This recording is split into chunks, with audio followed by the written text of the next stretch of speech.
পাঁচদিনীয়া বিশ্ববিদ্যালয় কাৰ্যসূচীৰ আজি দ্বিতীয় দিনৰ আমাৰ আজিৰ অন্তিম কাৰ্যসূচী ভাওনা প্ৰদৰ্শন ইতিমধ্যে আমি ঘোষণা কৰিছিলোঁ ভাওনা প্ৰদৰ্শনৰ বাবে প্ৰয়োজনীয় সকলো প্ৰস্তুতি আমি সম্পূৰ্ণ কৰিছোঁ আমি অন্তিম সময়ৰ পিছতে আমাৰ অনুষ্ঠান মুকলি কৰিম কিন্তু এই অনুষ্ঠান মুকলি কৰাৰ আগে কেইবাজন বিশিষ্ট ব্যক্তিক আমি আপোনালোকৰ লগত চিনাকি কৰাই দি সম্পূৰ্ণ জ্ঞাপন কৰিব বিচাৰিছোঁ আৰু এই চেগতে আমাৰ যিসকল কৰ্মকৰ্তা আজি মঞ্চত উপবিষ্ট হ'ব তেখেতসকলক মই ইয়ালৈ আমন্ত্ৰণ জনাইছোঁ আশা কৰোঁ আমাৰ আমন্ত্ৰণ ৰক্ষা কৰি নাম ঘোষণা কৰাৰ পিছতে যেন বিশিষ্ট ব্যক্তিসকল আমাৰ মঞ্চলৈ আহি সভা শুৱনি কৰে মই প্ৰথমে মঞ্চলৈ আমন্ত্ৰণ জনাইছোঁ মাননীয় প্ৰমোদ কলিতা কাৰ্যকৰী সভাপতি ৰাস উদযাপন সমিতি মহেশ্বৰ কলিতা মন্দিৰ পৰিচালনা সমিতি সভাপতি ৰমেশ কলিতা কাৰ্যালয় সভাপতি ভৰত কলিতা বৰ্তমানৰ ৰাস উদযাপন সমিতিৰ সম্পাদক মিলন কলিতা সহ সম্পাদক ৰুবুল কলিতা সহ সম্পাদক বেদান্ত শইকীয়া সহ সম্পাদক প্ৰাঞ্জল ডেকা সহ সম্পাদক বিমান কলিতা অন্যতম পৃষ্ঠপোষক গগন কলিতা প্ৰাক্তন সম্পাদক প্ৰফুল্ল ডেকা প্ৰাক্তন সম্পাদক ভৱেশ বৈশ্য আলোচনী সম্পাদক গিৰীন্দ্ৰ কলিতা বিশেষ আমাৰ পৰামৰ্শদাতা গগন কলিতা প্ৰাক্তন সভাপতি কয়া এই আটাইকেইজন ব্যক্তিকে আমাৰ মঞ্চলৈ আহি উপবিষ্ট হোৱাৰ বাবে আমন্ত্ৰণ জনাইছোঁ ইয়াৰ পিছতে আমি মঞ্চলৈ আমন্ত্ৰণ জনাইছোঁ আজি আমাৰ যি মূল পৰ্বৰ হাত ধৰোঁতা মাননীয় উপেন বৰুৱা বৰবায়ন বিশিষ্ট সাধক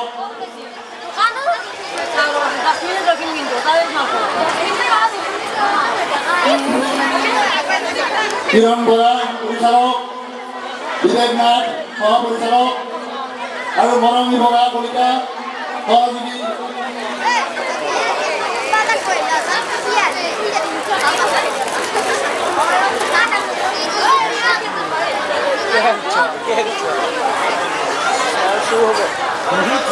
মঞ্চলৈ আমন্ত্ৰণ জনাইছোঁ মাননীয় মৰমী বৰা কলিতা বাইদেউ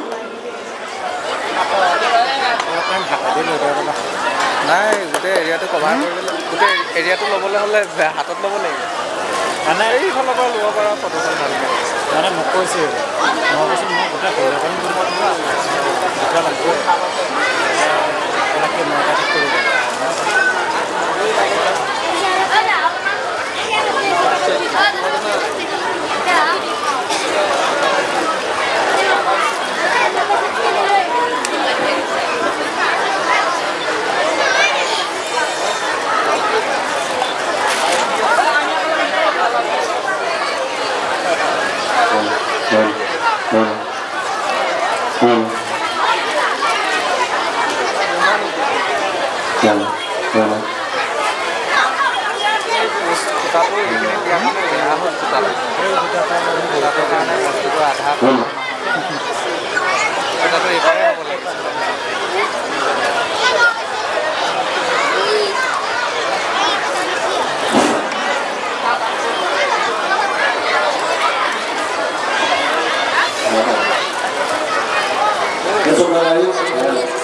আমি আপোনালোকৰ পুনৰবাৰ সময় অকণমান শিক্ষা বিচাৰিছোঁ আশা কৰিছোঁ আপোনালোকে এইটো সময় আমাক নিশ্চয় দিব আমি আমাৰ মূলবোৰ ঘূৰাই পাৰিছোঁ আমি আমাৰ অনুষ্ঠান মুকলি কৰাৰ আগে যিকেইজন ব্যক্তিয়ে দিয়াত আপোনালোকৰ লগত চিনাকি কৰাই সম্পূৰ্ণ জ্ঞাপন কৰিম প্ৰথমতে আমি আগবাঢ়িছোঁ মাননীয় শ্ৰীযুত উপেন বৰুৱা বৰবায়নলৈ তেখেতক আমি সম্পূৰ্ণ জ্ঞাপন কৰিম সম্পূৰ্ণ জ্ঞাপন কৰিব আমাৰ উদযাপন সমিতিৰ সম্পাদক মাননীয় ভৰত কলিতাদেৱে এখনি গামোচা এটি বেজ লগতে এটি অসমীয়া কৃষ্টি জাপিৰে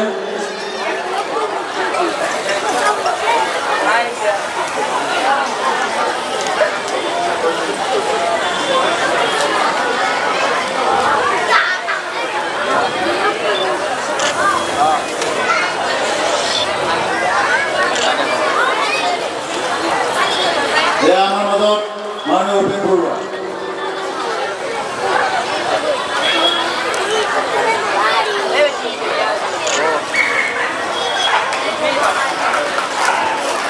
ইয়াৰ পিছতে আমি আগবাঢ়িছোঁ কিৰণ বৰা আজিৰ প্ৰদৰ্শনীৰ মুখ্য পৰিচালক তেখেতক সম্বৰ্ধনা কৰিব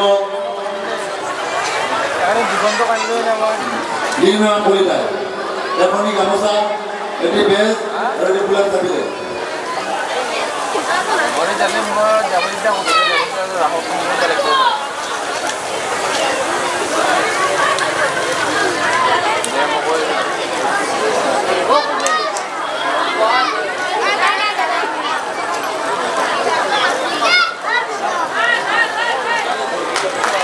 আমাৰ আগত কিৰণ বৰা আজিৰ আগৰ পৰিচালক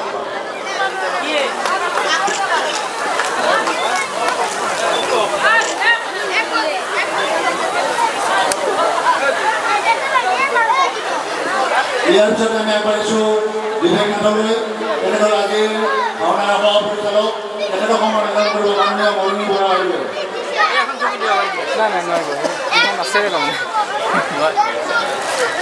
এইটো থৈ দিয়া হে এইটো থৈ দিয়া তাকেতো মানুহ লৈ গুচি যাব চবেই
ইয়াৰ লগতে আজি ভাওনা প্ৰদৰ্শনত যিসকল শিল্পী অংশগ্ৰহণ কৰিছে এই আটাইখিনিকে একোখনকৈ কিতাপ দিয়া যাব আৰু কিতাপখিনি তেওঁলোকৰ আজি পৰিচালক অৰ্থাৎ গুৰু কিৰণ বৰাদেৱে দিব গতিকে আমি অনুষ্ঠানৰ পিছতে দিয়াৰ ব্যৱস্থা কৰিম শিল্পীসকলে যাতে কিতাপখিনি গ্ৰহণ কৰে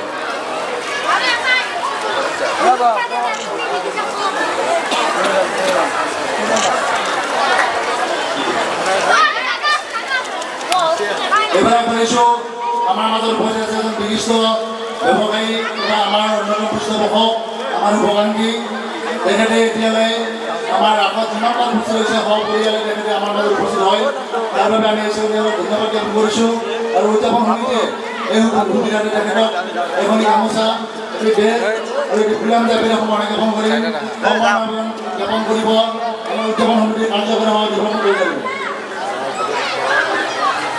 আমাৰ মাজত কুলেন বৈশ্য সম্বৰ্ধনা জ্ঞাপন কৰিছে উদযাপন সমিতিৰ সভাপতি প্ৰমোদ কলিতাদেৱে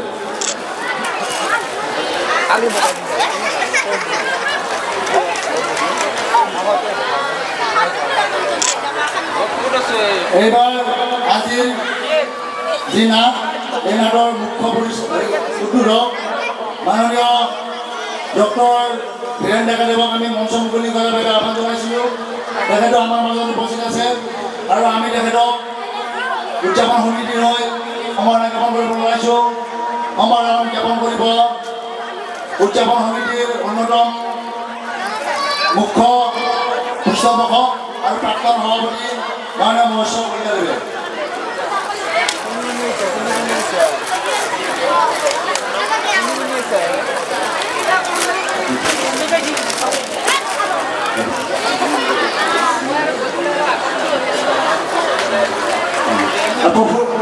মাননীয় প্ৰফুল্ল ডেকাদেৱে জাপিটো প্ৰদান কৰিব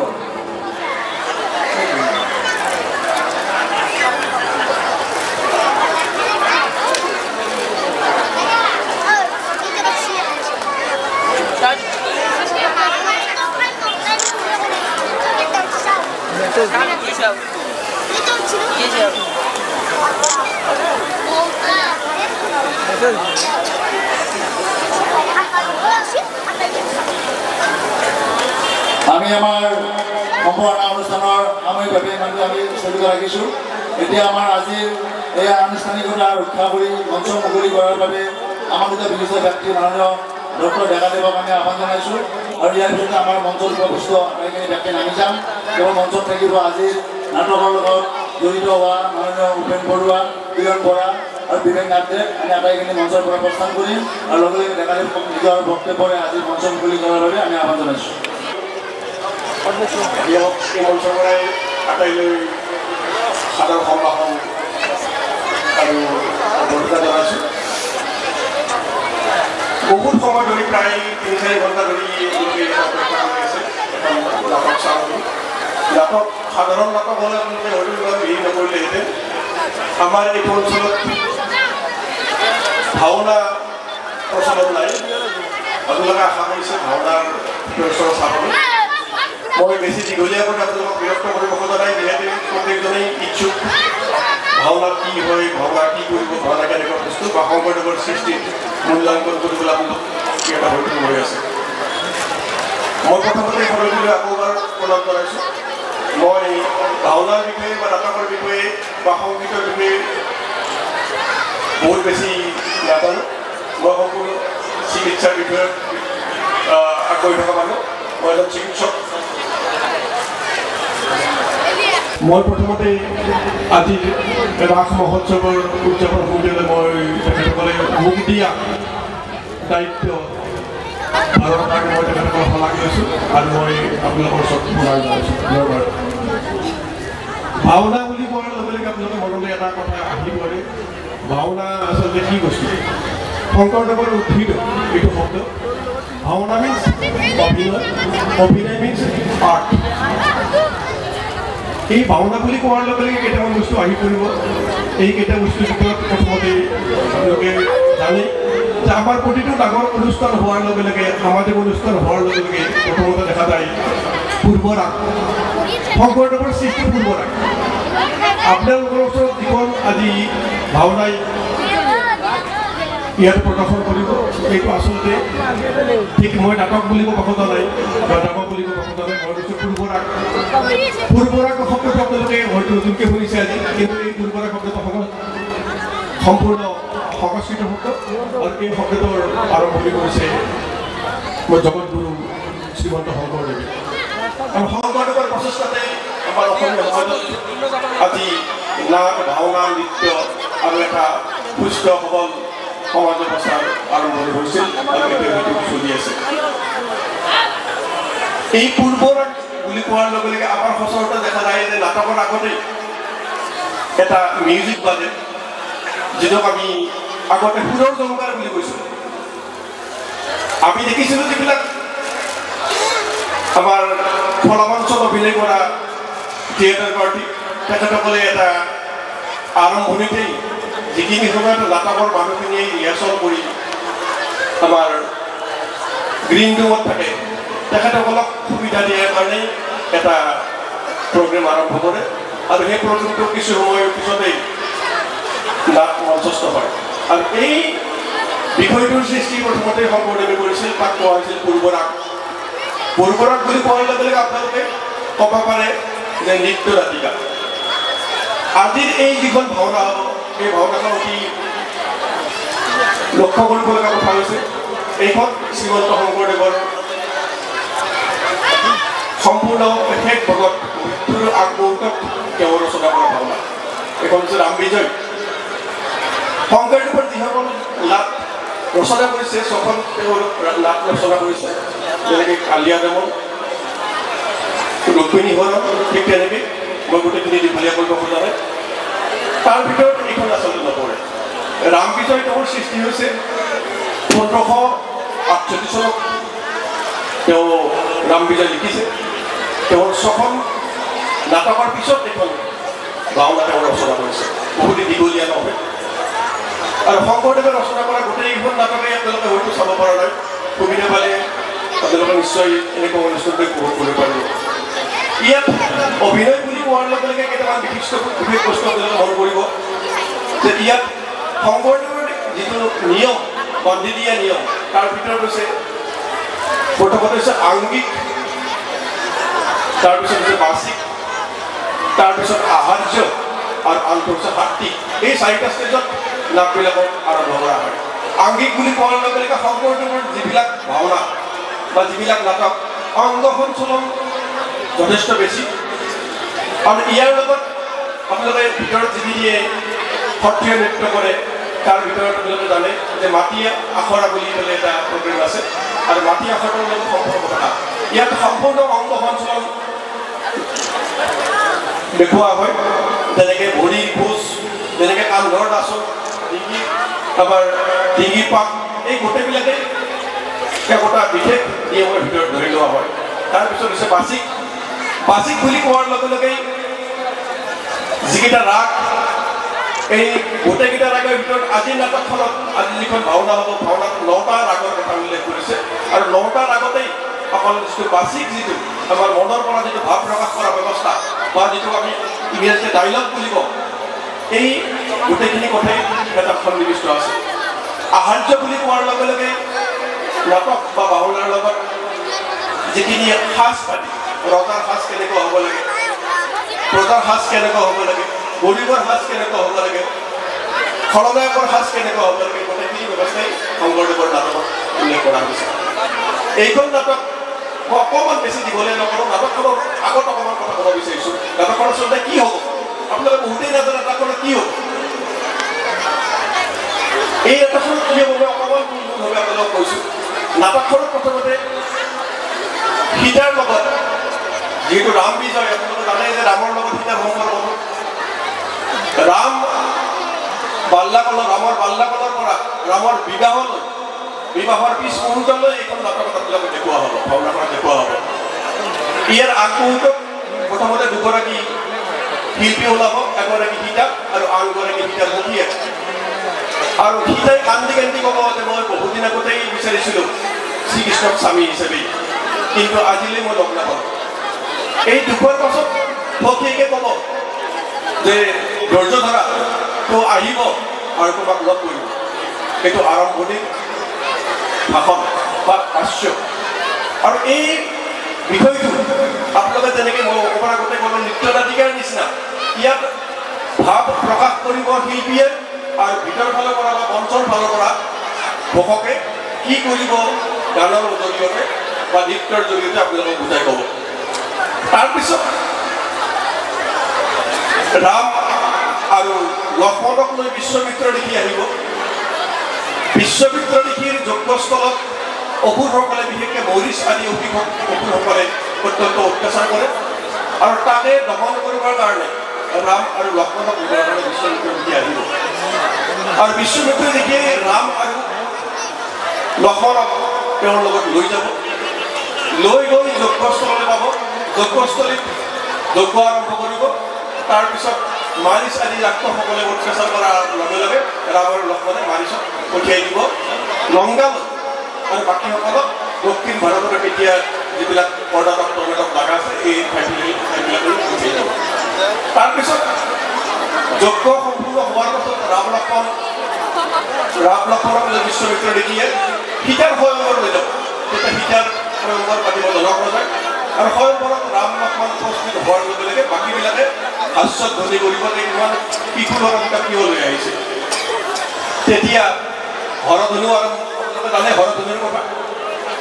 হৰধনু জনকৰ এখন ধনু, যিখন ধনুত সদায় পূজা কৰে সীতাই, আৰু সেই ধনুখন আগবঢ়াই দিয়াৰ লগে লগে বাকী ৰজাসকলক বাদ দি ৰামে ধনুখন হাতত লৈ তাক ধুন লগাওঁতে ধনুখন ভাঙিব, আৰু তাৰপিছত সীতাই ৰামক মালা দি পিন্ধিব। তাৰ পৰৱৰ্তী সময়ত সীতা, বিশ্বমিত্ৰ ঋষি আৰু লক্ষ্মণ আৰু ৰাম জনকৰ ঘৰৰ পৰা অযোধ্যালৈ গতি কৰিব। বাটত পৰশুৰামক লগ পাব, আৰু পৰশুৰামেই তেতিয়া বাট আগচি ধৰি ৰামৰ লগত তৰ্ক বিতৰ্কত লিপ্ত হ'ব। তেতিয়া বিশ্বমিত্ৰ ঋষিয়ে পৰশুৰামৰ লগত যুদ্ধ কৰিব। যুদ্ধৰ পিছত পৰশুৰামৰ হাতত বিশ্বমিত্ৰ হাৰি পলাব। তাৰ পিছ মুহূৰ্তত ৰামে অতিষ্ঠ হৈ ধনুৰে ধুন টানি পৰশুৰামক স্বৰ্গলৈ যোৱা যিটো ৰাস্তাটো কাটি পেলাব, আৰু পৰশুৰাম তেতিয়া পৰশুৰামে ৰামক ধন্যবাদ দি আদৰি যাব যে হে বাপ তুমি মোৰ আজি প্ৰাণ ৰক্ষা কৰিলা, মোৰ নতুন জীৱন আৰম্ভ কৰিলা। আৰু এইখনেই হ'ব নাটক আজি। আপোনালোকক পূৰ্বভাগটো মই দি দিছোঁ। মই বিশেষকৈ ক'ব খোজা নাই, এই নাটকবিলাকৰ ভিতৰত কেইটামান বস্তু মত কৰিবলগীয়া কথা। এই নাটকৰ সৃষ্টিটো শংকৰদেৱে কৰিছে। এই শংকৰদেৱে কৰা নাটকৰ সৃষ্টি প্ৰথমতে যিটো শংকৰদেৱে নাট আৰম্ভ কৰিছিলে, আৰু সেই নাট এটা সময়ত শংকৰদেৱে স্বীকৃতি নাপায়, দক্ষিণাত্যৰ নাট্যকাৰে স্বীকৃতি পালে। শংকৰদেৱে নাট ৰচনা কৰিছিলে 1500 প্ৰথম নাট ৰচনা কৰিছিলে 1468 চনত, আৰু 1468 চনৰ পিছত 1577 চনত দাক্ষিণাত্যৰ নাটকৰ সৃষ্টি হৈছিল।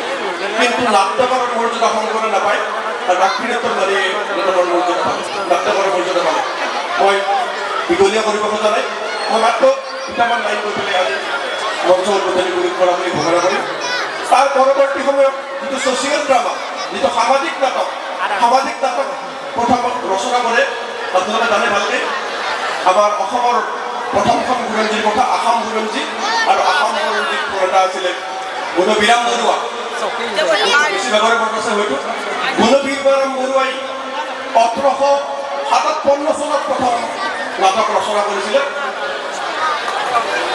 সেই নাটকখনেই গৈ পেলাই 1875 চনত অভিনীত হৈছিলে সমাজত, আৰু সেই নাটকখনো হৈছে ৰাম নৱমী বুলি। ৰাম নৱমী বুলি কোৱাৰ লগে লগে ৰামৰ লগত সম্পৰ্ক আছিলে। ৰাম এজন পুৰুষ আৰু নৱমী এগৰাকী বিধৱা মহিলা, আৰু ৰামৰ লগত নৱমীৰ সম্পৰ্ক আহিছিলে প্ৰেমেৰে, আৰু শেষত গৈ পেলাই দুয়োজনে আত্মঘাতী হ'বলগীয়া হ'ল।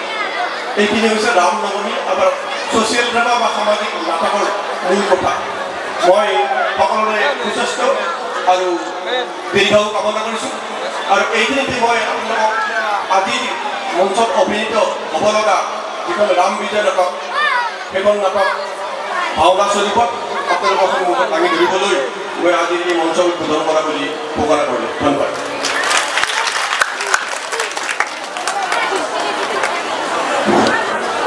মাননীয় নেতাসকলক আমি ধন্যবাদ জ্ঞাপন কৰিছোঁ।